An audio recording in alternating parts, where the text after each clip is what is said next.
Oh, yeah. Mm-mm-mm. Chelsea, what are you doing? Oh, dude, John, look what I figured out, man. I was so confused about the whole, like, PBG and CSG, like, what does it all mean? And I figured it out. PBG, peanut butter and grapes, man, of course. And then CSG is obviously chewy soft gummies, which you get from putting gummies in the microwave. First of all, I think you're onto something because that is delicious. Mm-hmm. Second, I don't think you should be putting those in the microwave. That can't be good for you. And third, I'm not sure that that's actually what those mean. What do they mean? So when you're down in Brazil, you're going to be teaching two kinds of classes. Your PBG, or your project-based group. And your CSG, your communication skills group.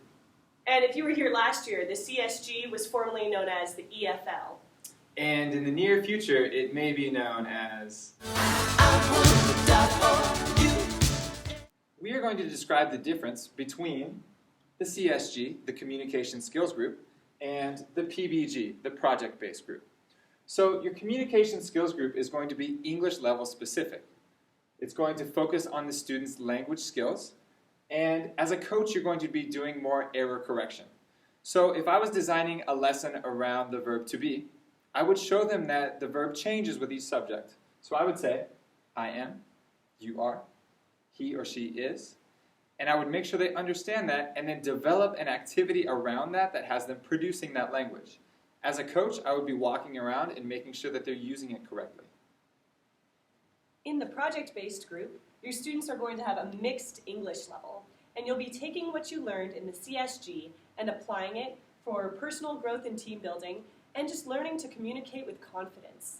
So you might be having group discussions about things like global issues or values, or doing team building exercise and things that help you to feel united as a team.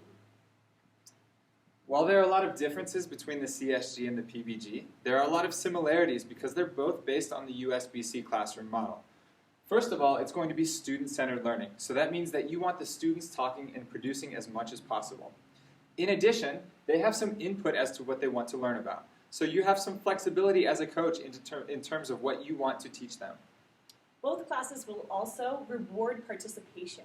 So we're not measuring the students based on how accurately they speak English, but more based on how interested they are and how engaged they are in the class.